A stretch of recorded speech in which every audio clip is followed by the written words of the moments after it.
Yeah. Like how I don't have no intro. I just be Joe Roganing this. I just start yapping. I just start yapping on this. I just start yapping. A lot of topics to go through. I don't know which one we should start with. Honestly, we start with Sweet 16. We could wait on it. Man, I really want to get into what happened this weekend, right? I really want to get it what happened this weekend, right? You know, it's a very interesting competition this weekend, right? At the UFC. Very interesting competition, very interesting outcomes. Very interesting outcomes of what happened, right? The main event. Right? The main event. So I did say last stream I was gonna end and watch the I forgot to put that on the stream, the NFL of flag football. But I did say I was gonna watch the Dana press conference because towards the end of the stream, the press conference already dropped, and he was saying some crazy shit, right? He was saying some per usual, right? Well, for these events that have like a lot of controversy, it's usual that Dana will go on the post fight and start acting a fool, start acting out and shit. Oh, eats for the day, right? We got Chicken Sammy, right? Chicken Sammy. We went crazy though. We got two of them though, two Chicken Sammys. Staple in this. Honestly, a staple in the channel, right? Almost every time I went live, I had a chicken Sammy, but this past weekend I had a pizza, and then like the real infamous one, of course, was the meatball marinara, right? I need to do another meatball marinara. No, because they don't have the spicy one no more, right? I need to do another meatball marinara review.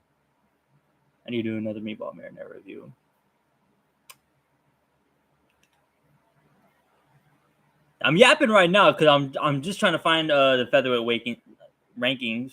I had the bracket. I had the bracket instead of the featherweight rankings, right?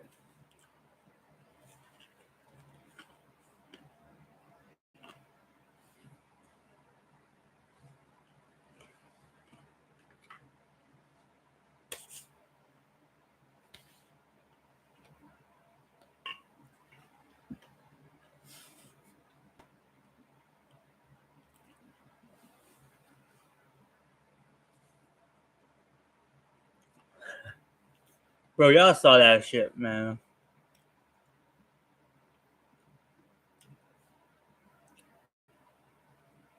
Y'all saw that shit, man. She squirted all over me. She literally squirted all over my shit, man. I'm not gonna show my my polo pants, right? But squirted all over the polo pants. Squirted all over the polo pants. We got the featherweight rankings, right? Got the featherweight rankings up. We got the featherweight rankings. I forget. Zalal is actually 7th. I forget he's 7th, man. Like, to me, he sucks.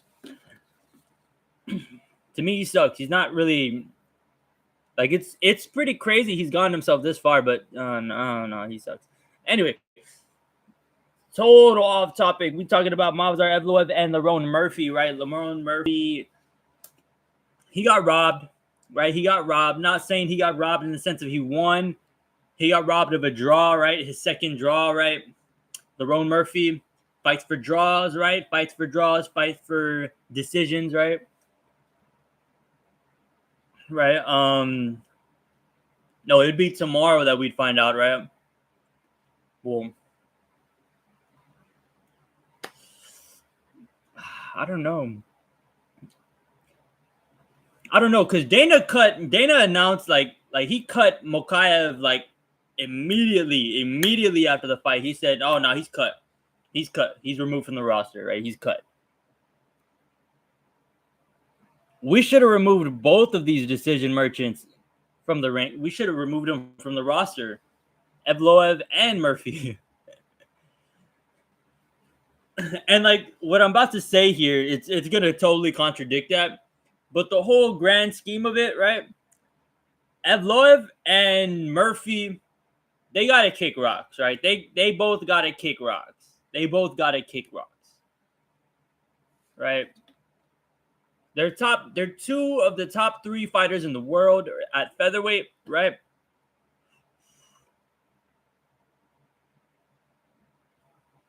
But they're some of the most boring motherfuckers I've ever seen in the cage. Right? Some of the most boring motherfuckers I've seen in the cage. And the funny thing about it too is like I'm shitting how they usually fight. They put up a pretty good fight. They did put up a pretty good fight though. They did put up a pretty good fight. But at the same time though, it's like what's that quote, right? What's that quote? You put 2 wrestlers against each other, right? You put 2 wrestlers against each other, they're gonna bang. All right, they're gonna bang. They're gonna throw. They're gonna throw some. Pause. They're gonna throw some. Another pause, but they're gonna throw some. So I'm assuming the recipe is get to. Well, it didn't really work for the Aljamain fight recently for the Aljamain and Evloev fight, right? That fight was kind of a good grappling, a little boring though. Yeah, Murphy and Mavzar, they put up a pretty good fight. They put up a pretty good fight, right? It was a pretty good scrap. Pretty good scrap. They should both get cut though. Just keeping it real. They should both get cut. But if he doesn't get cut, title shots should very well go to Mavzar, right? Mavzar 20-0, right? I mean, he's won how many fights in the 11, right? He's won 11, 10 fights already. That's 10 fights in a row. 10 fights in a row, lot.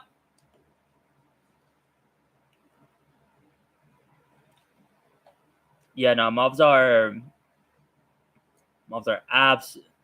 absolutely the term doesn't exist anymore, but if it still did, that dude is pay-per-view poison, man. He poison. Pay-per-view poison. And so is Lerone Murphy, right? They're both boring ass people too. So, right, Dana gets Gene Silva, right? He gets Gene Silva flown in fight week, right? Gene Silva's already doing the Ilia Topuria tactics, right? He's doing the Ilia Topuria tactics, right? He's very arrogantly manifesting, right?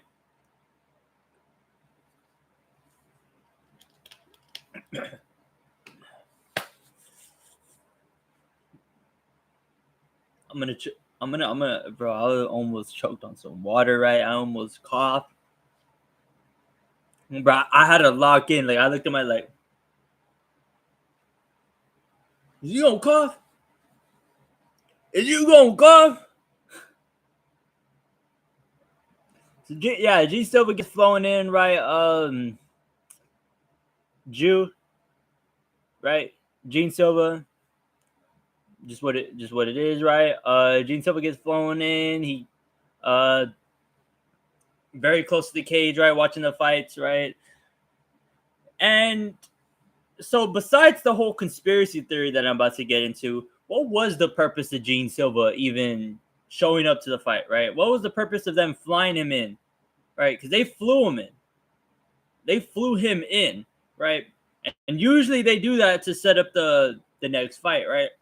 Like they do like some like in cage face down or some bullshit like that, right? But none of that occurred. None of that occurred. And we all knew that shit wasn't gonna occur either, right? That shit wasn't gonna happen. So what was the purpose of him flying in?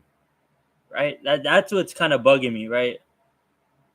That was bugging me like before the fact. Like what? Like what? What,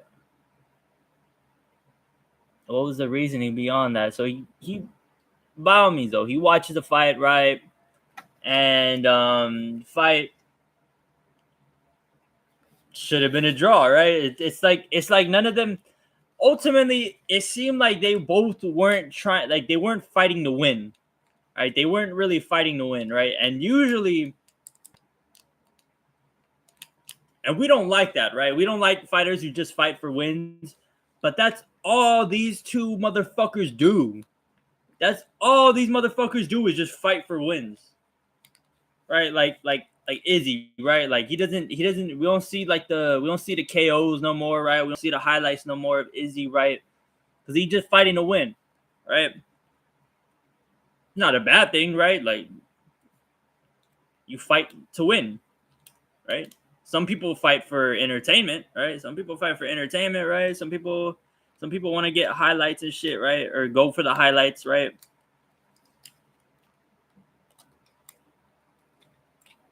But ultimately, at the end of the day, you fighting to win the fight, right? You just you fighting to win the fight.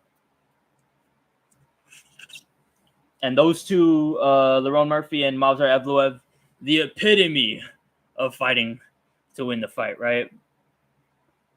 This dude Movsar has no highlights whatsoever. I actually hold on. I need to see if it. I need to see if that exists. I need to see if that exists. Right. Let's go. Movsar.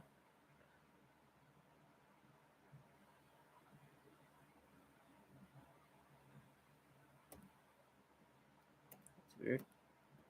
Movsar. UFC highlights. UFC have a video of it? Nah, boy. Nah, I want to see. I want to see.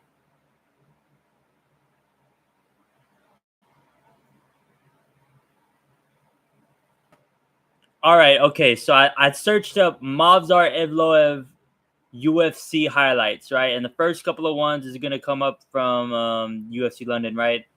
And then the UFC, they usually make the highlight tapes, right? Like there's fan made highlight tapes, right? But the UFC, they make their own highlight tapes too. I see a rise of Movsar Evloev, right? It's not exactly a highlight tape, right? You're just telling the story of Movsar Evloev.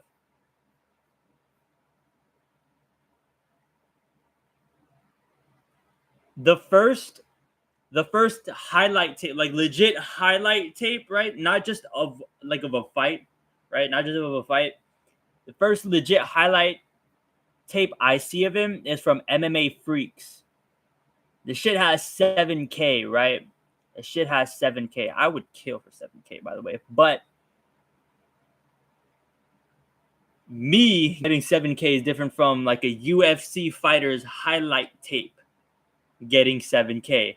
That's a little bit. That's crazy. And like, what is that? Is that his only highlight tape? Lerone Murphy highlights. It's just a whole bunch of Lerone Murphy highlights, Diego Lopez highlights, Sterling highlights. Oh no, that's just the whole fight.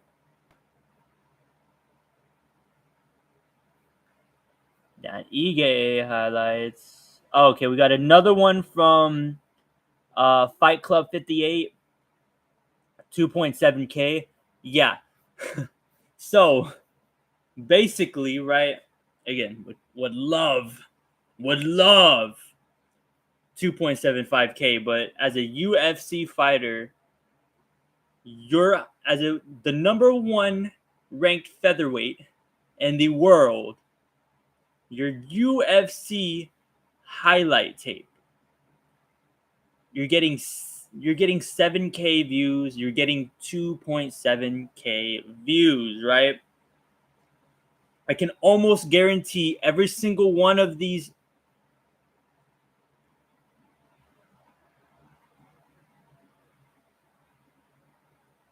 Yeah, let me look at these featherweight rankings for a little bit. Let me look at these featherweight rankings.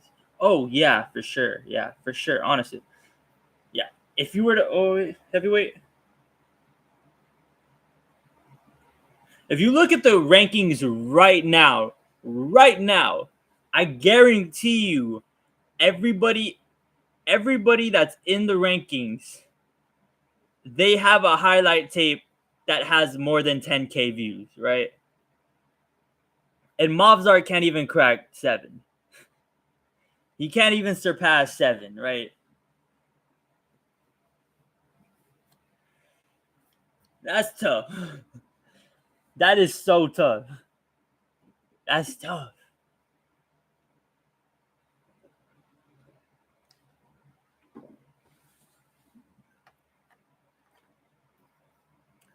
These the Rowan Murphy highlight. Wait, they've been getting a lot more views, right? Obviously, those channels, right? But they don't have a Mavzar Evloev. You know what? Let's get more specific with our search, right?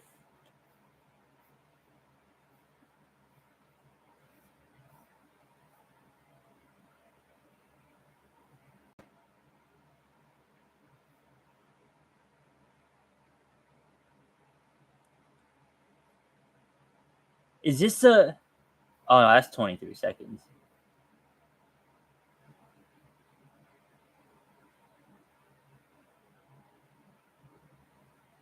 Oh my goodness. A Mavzar Evloev highlight tape from Fight Artwork. Can I look at the channel? Can I look at the channel? All right, cool. Let me see your. Oh, but these are.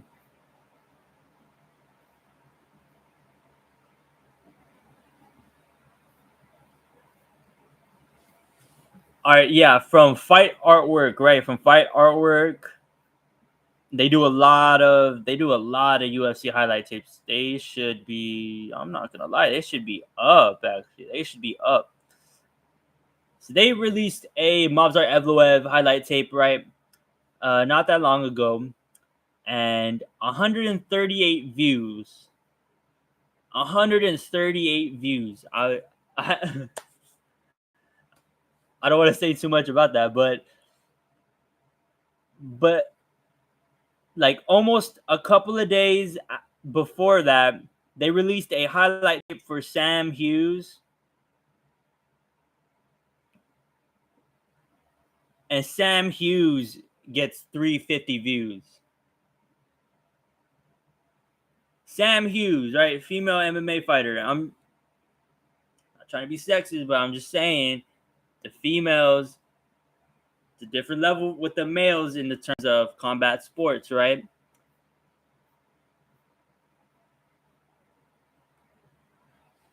It's a different level, right? It's not in the sense of, I'm talking about like exposure, right? I'm talking about exposure, right? It's not as like, no, it's bigger than the gap that it is from the NBA and like the WNBA. That's because they're like within the same companies too. They're with the same companies, but just the gap in viewership between the women and the males, it's ridiculous in combat sports. It's ridiculous. Like there's big, like there's starting to be big dogs in boxing, right? The UFC, right? I mean, if you're champion, right? I mean, somebody would want to see you, right? If you're champion, or if you're one, or if you fight at one, right? If you fight at one or Invicta, where that's legitimately a female organization, they not checking for the females. They not checking for the females.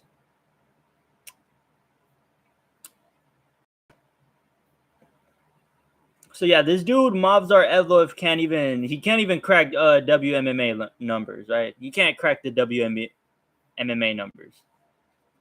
That's ridiculous. Number one featherweight in the world can't crack I'm saying not. I talked about the WNBA. I'm saying that instead of the WMMA,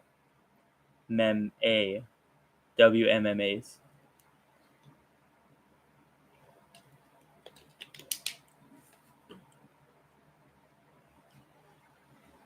Yeah, he can't crack. He cannot crack fucking strawweight contender numbers. This is how bad nobody wants to see Evloev. Damn, like that's. I was about to go in the back. I was about to go in the bat for him, but shit, maybe you shouldn't get the title shot. Maybe you shouldn't get the title shot. I wonder what he can do. What could Movsar Evloev do to make us want to watch him? There's nothing.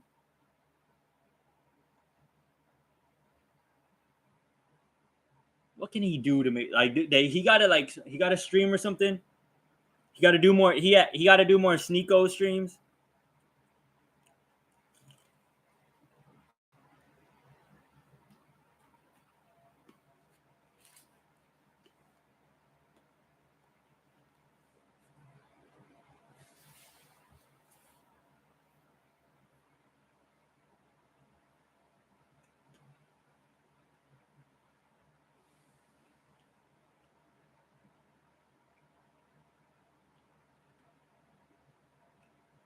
Bro, I'm gonna get the notifications after the stream because like that sandwich keeps squirting.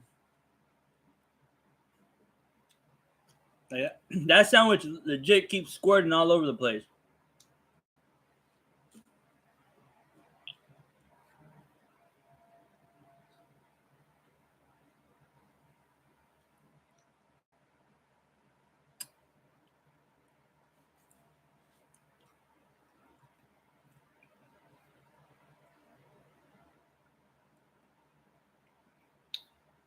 No, not yet.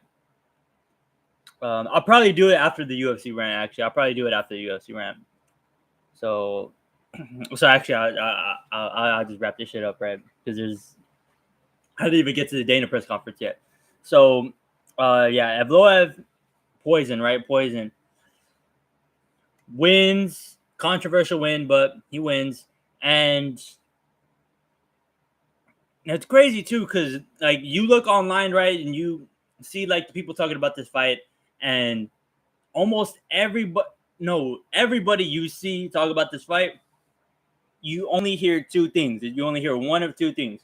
You hear it's a draw or Lerone Murphy win, right? I don't know. People think Lerone Murphy won the third round. To me, no. It's not a. I don't think it was. It was close, right? But clearly, Evloev won that round. Clearly, like it was close. It was close all throughout the round, right? And then Evloev like dominated the last 30 seconds on the feet. So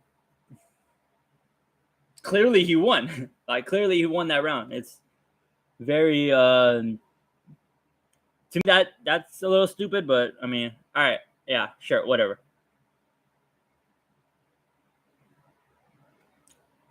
And so Dana afterwards saying he's chatting. Dana is chatting, right? The first couple of questions, right? They're asking about Movsar, right, and his performance, right, and how he they asked about I'll get into that in a second, right? So he asked about they're asking about Evloev, right? Saying that he did a pretty good job. We'll see what's next for him. We'll see what's next for him.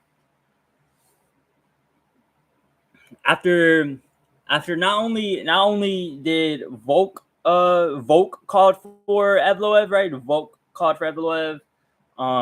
The UFC said that, you know, whoever wins, they're up next, right? UFC said it. Whoever wins, they're up next, right? He himself has said whoever wins this fight is up next, right? He said it in one of those Instagram rants. Yo, what's going on, fight fans? It's Dana White right here.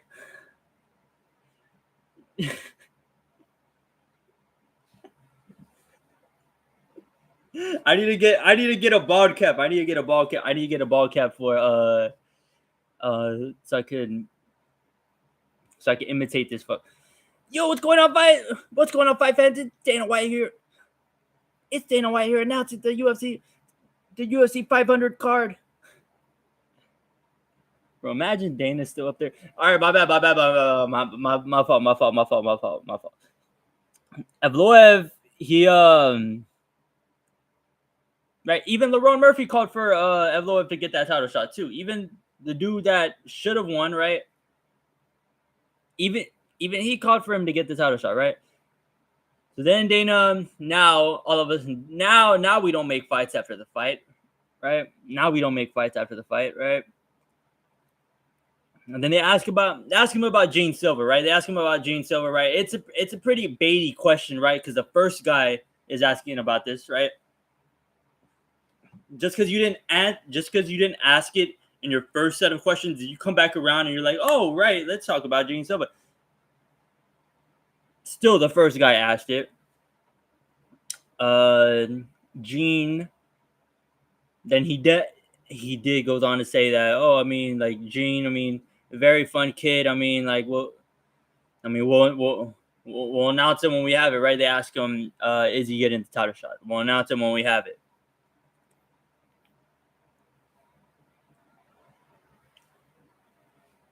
I'm noticing. I'm thinking about it too, because now, like, where was Volk? Right? Where was Volk? Where was Volk this week? Oh wait, no, Volk was in Georgia. Volk was in Georgia, not in the States. No, he was in Georgia. He thought he was in a collab with Ilya. I forgot about that. Yeah.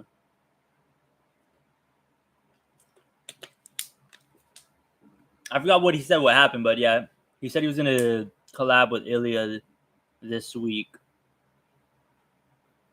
So he might be in Georgia. He might have came back to Australia. Not an Australian accent.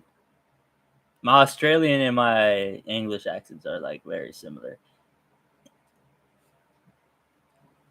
It's very, very weird situation, right? Because you have Gene Silva, right? Gene Silva coming off of a one fight win streak, right? Coming off a one fight win streak. I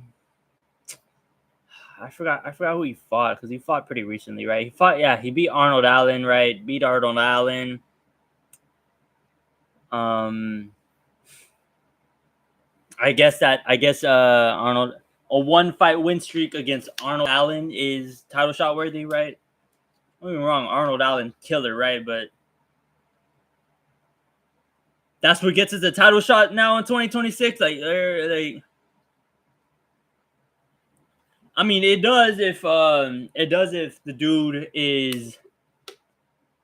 dude's highlight tape is under 7K views. I guess it's pretty similar. I guess that's when it makes sense, right? So yeah, no, so it's a very, very weird situation, right? Very weird situation. But Gene Silva's there. Nowhere near you promoting the next fight. Damn, I bet on Iowa. That's tough. That is tough. I bet on Iowa today for women's basketball. Tell me I don't know ball.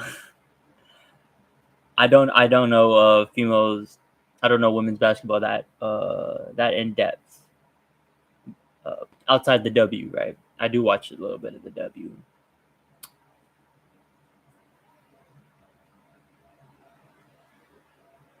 No, that's okay. That's fucking crazy. That is fucking crazy. That is fucking crazy.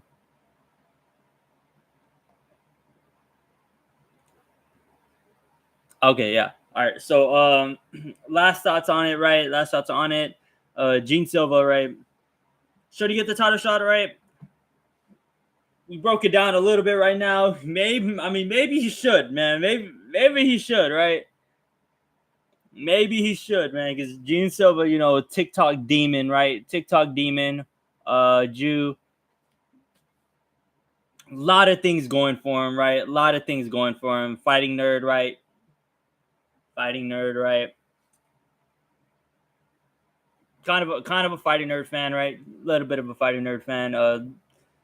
Kind of a Gene Silva fan too. I can't lie, right? He has one of the hardest nicknames of all of MMA, right? Gene Lord Silva. He's cold, right? He's cold. I mean, I wouldn't mind it, but again, it would be incredibly fucked up to not give Evloev the title shot. And at the same time, if you don't give Evloev the title shot, what in the fuck do you do with Evloev? You do the Diego Lopez rematch? And I don't want to see it. Honestly, I don't want to see that shit. Right? Can we make an ultimatum for Yair? All right, can we make an ultimatum for him? It's like, bro, you don't sign that contract, kick rocks, right? Remember when the UFC was all about making the best fights, right? We're making the best fights with Gene. We're trying to make the best fights, right? Skipping Movzar and going directly to Gene Silva and Volkanovski, right? Just totally skipping the guy that's 20-0, right? And just knocked off somebody else's O, right? Totally gonna skip that, right? So we can do we can do that, right? We can do shit like that, but we can't get two of the biggest Mexican fighters for a UFC noche. 2 times. It's been 2 times.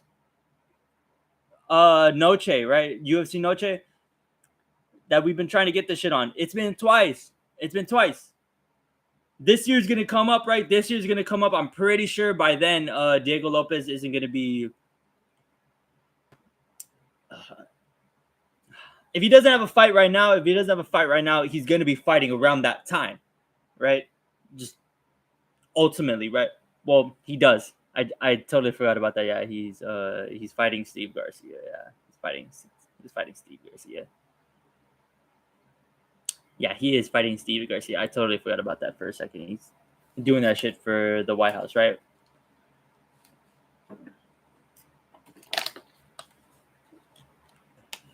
So then if he wins that fight against Steve Garcia, they're gonna skip. What? They're gonna skip Evloev again. We're gonna skip Evloev again. I'm ranting because Yair, where the fuck has he been, right? Where the fuck has he been? Where the fuck has Yair been, right? Why is Movzar and Lerone Murphy still in the roster, right? That's 4 people. Top 4, right? That's 3 of the 4 people in the top 4 of featherweight. 3 of the 4 people in top 4 featherweight. And then the 5th guy, Aljamain Sterling, is also boring as shit, right? Boring as shit. We got him a boring as shit opponent, right? Coming up in May. Got another boring as shit opponent, right? Put him in a boring ass event for a boring ass fight, right? Ultimately.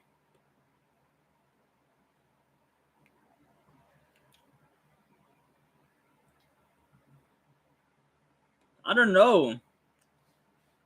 Yeah, I don't know. Featherweight's looking kind of fucked. It's looking kind of fucked right now. Yeah, it's looking kind of fucked. It's looking a little fucked.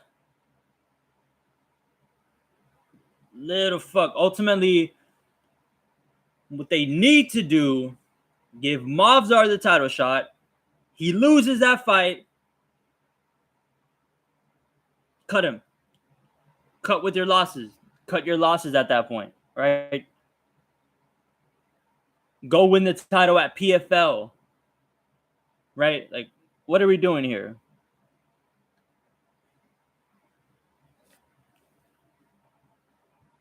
Yeah, he gotta go. He gotta go. He really gotta go.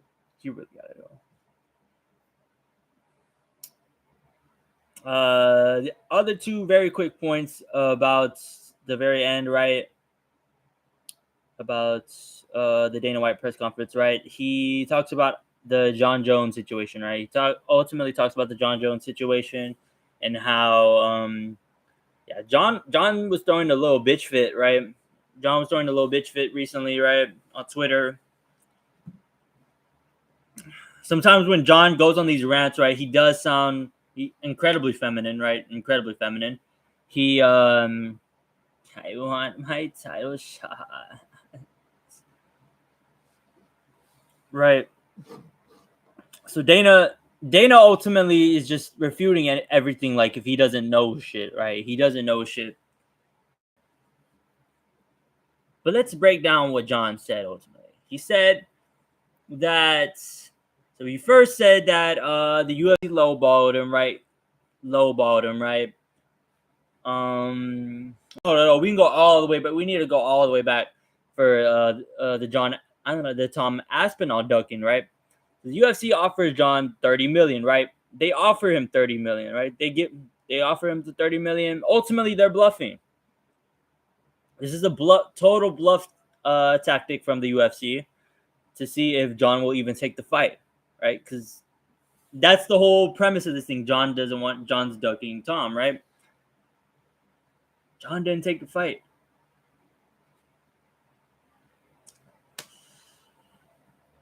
Heartbreaking as a John fan, heartbreaking as a Jones fan. He did not take the fight. He didn't take the fight ultimately. They offered him the 30 million to call his bluff. Just didn't want to fight Tom, right? Okay, whatever, right? He's a champion though. That was a problem, right? He was a problem, right? He don't want to fight for 30 fucking million. Whatever. Strip him. Strip him, right? Pause. Strip him. So now the UFC White House event gets announced, right? Well, not now, but way back when the UFC White House gets announced. Tom is now lineal champion, and John all of a sudden is like, I'm back from retirement.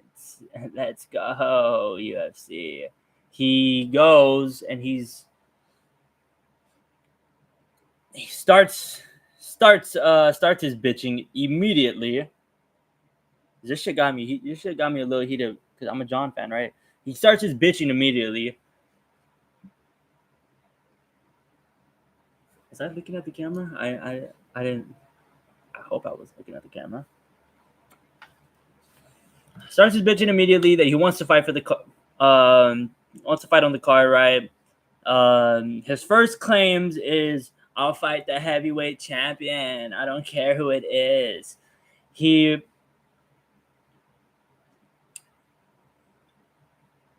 And then now the claim gets a little bit interesting because the Tom fight. Well, actually, no. Tom fights Cyril Gane. Cyril Gane pokes his eye out, and now we have this little jam at the heavyweight, at the top of heavyweight, where the champion is out with a legit injury. It's probably going to be a whole year of inactivity before he even gets to fight. So UFC does what any wise company would do and do an interim, right? So the interim that they create would be Alex Pereira and Cyril Gane. We're getting the light heavyweight champ to move up. He's talked about moving up for a while, right? He's talking about moving up since he won his championship back. He's talking about moving up ever since John called him out from after the Stipe fight, right? Called him out, right? Wanted to fight him because, let's just be perfectly honest, right? Pereira would be an easier fight. It would be a way easier fight. Pereira has never dealt with a grappler in the size of John Jones, right? It's too long, right?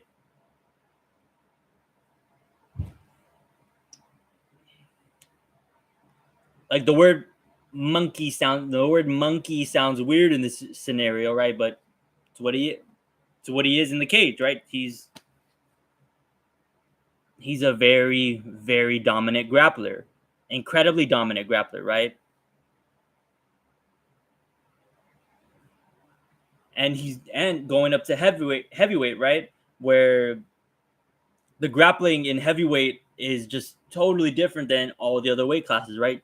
If you get your guy down in heavyweight, more than likely that motherfucker is staying down, right?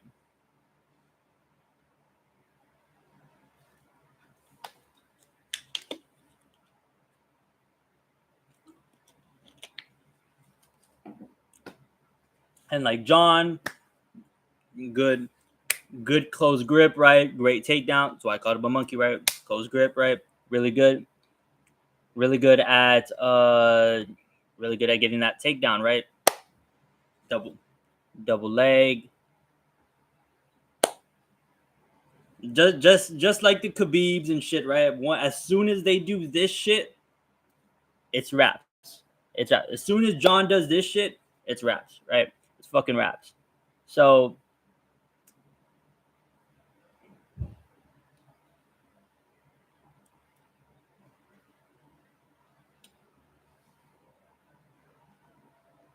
damn. Oh shit.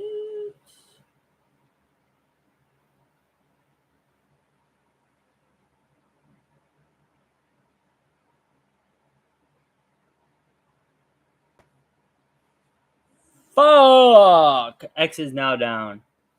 Fuck, there's an X outage. There's a Twitter outage. Fuck. All right. My cousin had sent me some shit to talk about earlier, and I fucking forgot. I can't open it now. Shit. Or I can, but just not on the computer, right? I don't have a phone to open it on. So ultimately they make that interim with Gon and Pereira, right? And Jones is furious, right? He's been throwing a month-long, or it's coming up on a month-long tantrum of him not being able to fight on the White House card. And then now, as the days have gone by, right, they've been releasing a whole lot of more information on these negotiations, right? Jones said you're paying Conor Benn 15 mil, right? Give me more than that. Dana said, you know what? We're not going more than 15 mil. If you want 15 mil, you can have that. We're not going more. Or not Dana, but the UFC. And then John's like, nope, I'm out, right? I feel as if my fight's fucking worth more, right?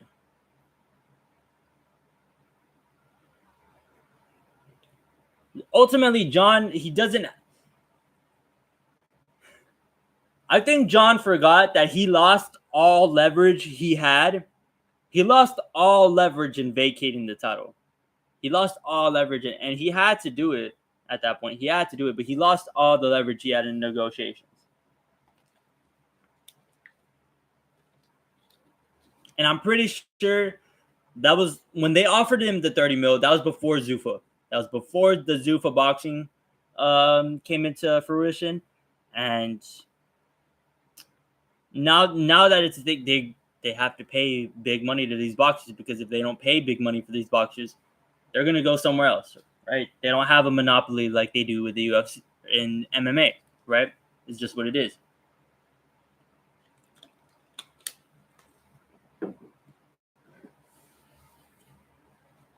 Yeah, Jones turned that shit down, right? Jones turned that shit down. So he turned down 15 million, right? Turned down 15 million. And the argument is that, like, bro,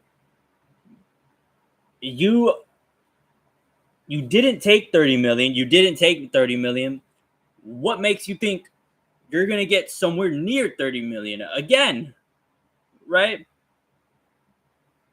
Like, it wasn't an offer in the air, right? It was an offer right then and there.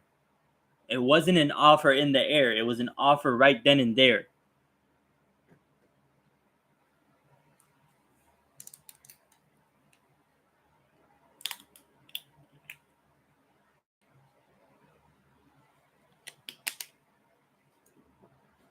I don't know. Yeah, I'm gonna message that guy.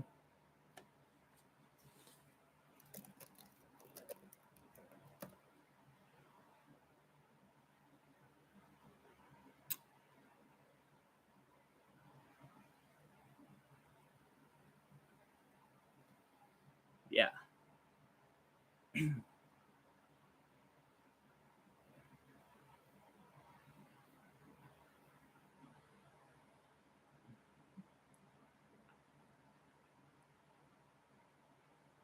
I want to go on a bigger rant on the entirety of the featherweight division. Because right now the featherweight division is easily the worst division in all of the UFC. Easy the worst division in all of the UFC.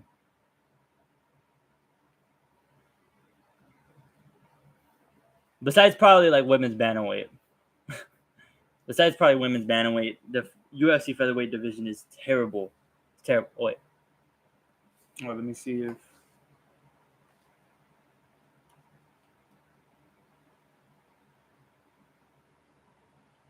let me wait for homeboy. Wait for homeboy to get in. Because you wanted to hear the Yordan shit.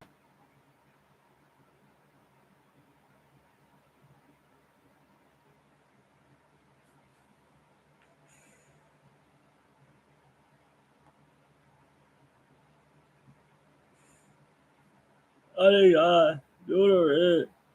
You wanna take my cars and you wanna take a pic. You wanna get my spot. Right around all this gas gonna make you sick. I really be on my shit.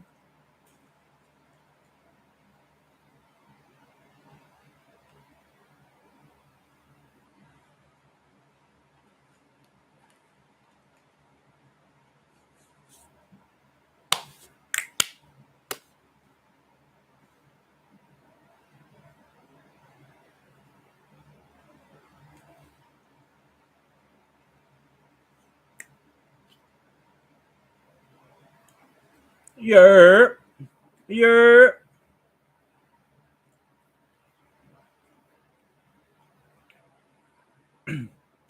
You're all right. Okay, all right. Okay, yeah, yeah. Let's get into the Yordan shit, right? Let's get into this Yordan shit, right? The Yordan Alvarez shit, right? I wish I had I wish I had a shirt on deck. Baseball reference. I wish I had a shirt on deck, right? But that's probably a bad example to be wearing a team that don't exist.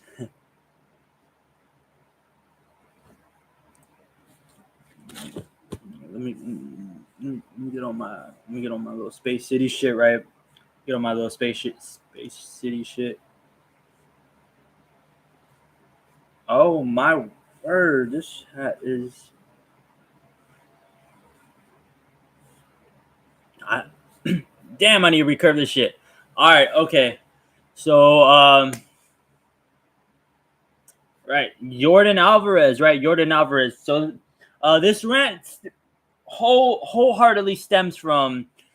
It's wholeheartedly coming from a rankings prediction that what was it? I think Fox. Yeah, Fox. It was Fox that. No, I gotta find out. Was it Fox? Was it Fox? No, it was the MLB network. Even fucking worse, it was the MLB network. All right. So they did a top 10 power hitters list going into 2026 or the next season, right? Going into this next season, right? They did a top 10 power hitters list, right? And it's a pretty interesting list, right? It's a pretty interesting list, right? Power hitters, right? Power hitters. I know Bobby Witt, Bobby Witt was he was eighth, right? He was eighth in that list, right? I know Bobby Witt, you know, he's been hitting for a little bit more power as of these more recent seasons, right? But I'm still not ready to call Bobby Witt Jr. like a power hitter, right? A power to me, like he's a He gets on base, right? And he has he got power in his bat. But he's not exactly. I wouldn't really consider him a power hitter, right? A power hitter, right? If you look at somebody on the Royals, right? Vinny Pasquantino. Vinny Pasquantino is a power hitter, right? He's a power hitter. Salvi's a little bit of a power hitter, right?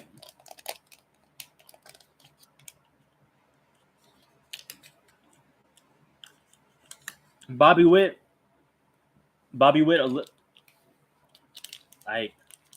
he's not Jonathan India, right? He's not. Of course, he's not Jonathan India, right? He's fucking Bobby Witt Jr., right? The point I'm trying to make is he's not exact. I just don't consider him a power hitter though. Like a full power, like a top 10 power hitters list. To me, that's just pure power hitting, right? Pure guys that look for power, and some of the best home run hitters in the league, like Aaron Judge, right? He does it all right, but he hits for power better than 99% of the league, right? Same thing with Ohtani, right?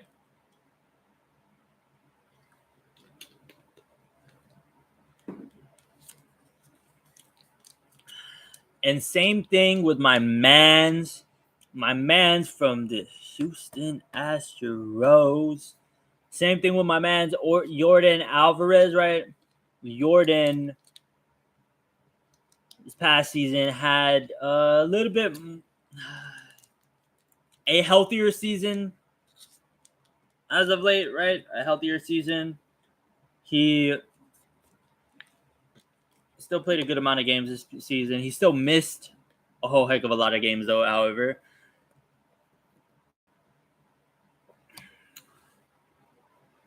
To me, it just seems disrespectful, right? It just seems disrespectful. Incredibly disrespectful to Yordan Alvarez, right? A guy who can hit for contact, right? He can hit for contact. But that motherfucker hits homers, though. That motherfucker hits homers. He hits homers.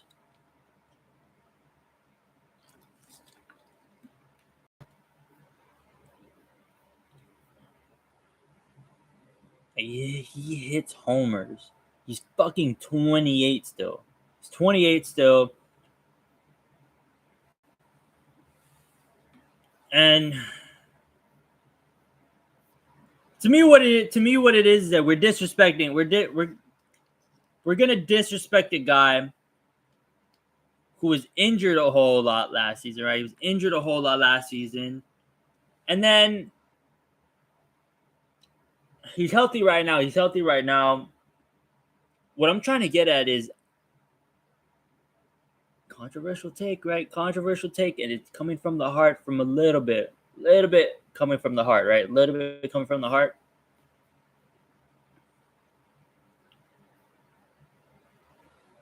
A little bit coming from the heart. The dude, he's gonna put up some MVP numbers. All right, yeah, he's gonna put up some MVP numbers this year, right? The reason why I'm saying this, right? He's still very young. He's coming off of a pretty big injury, right? He's coming off of a pretty big injury. He's had a lot of time to recoup. World Baseball Classic came. Astro said, fuck that, and fuck Cuba, right? That's what the Astros said. Well, the Astros said fuck everybody pretty much, but fuck Cuba though, and specifically for the Yordan Alvarez. But Yordan would have been nasty for Cuba. He would have been nasty for Cuba, but nonetheless, yeah, Astros was trying to have that shit.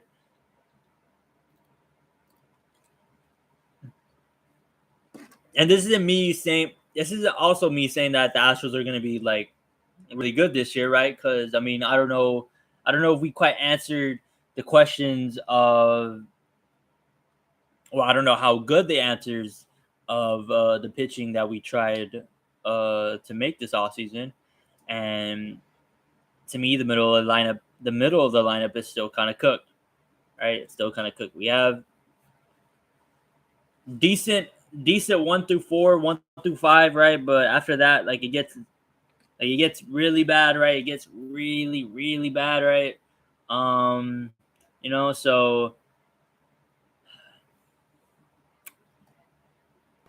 I don't know how good the Astros are gonna be, right? But however, I do know that Yordan Alvarez, he's still Yordan. He's still Yordan Alvarez, right? I'm expecting a huge season out of Yordan. A huge season batting.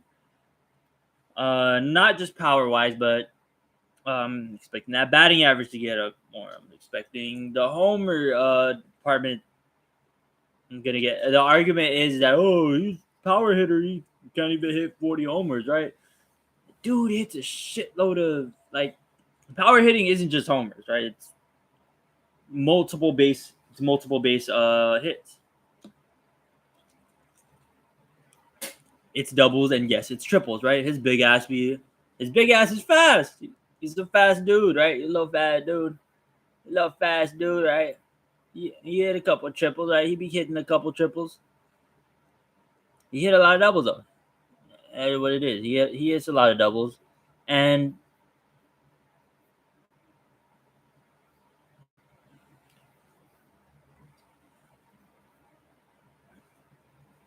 because I'm also seeing a little bit of disrespect for Hunter Brown and the Imai signings, the Imai signing, right? I'm seeing a little bit disrespect towards Hunter Brown and Imai, but it's the Astros, right? Nobody wants to root for the Astros. Well, nobody besides Astro fans, right?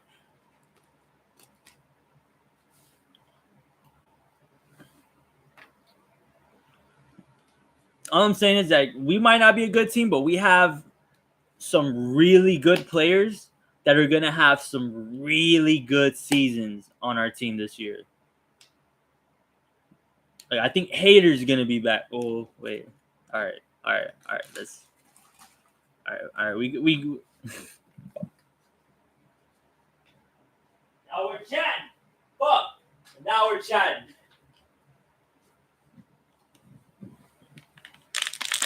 Now we're chatting a little bit, but Hunter Brown, Imai, Yordan, Jeremy. Jeremy's gonna have a big season too. I don't remind y'all who the fuck Jeremy Pena is, right? I'm expecting those 4 players, right, to have like way bigger than expected seasons, right? Because apparently Yordan's expectations, right? People forgot. People forgot. He didn't play. He didn't play for. He didn't play a whole lot last season, right? And people forgot. People already forgot who Yordan Alvarez was. I don't know. It's quite.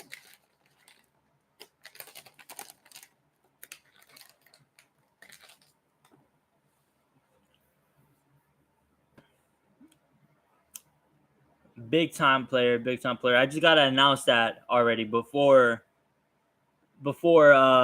season starts. That Yordan's gonna be back.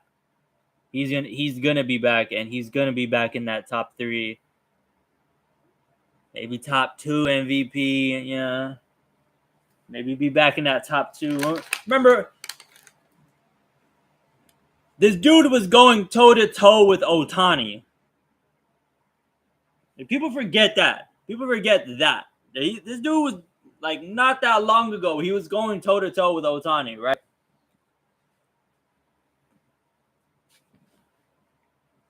So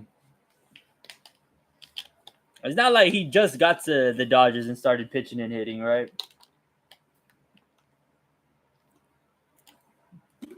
Because, dude, you can argue though. You can argue statistically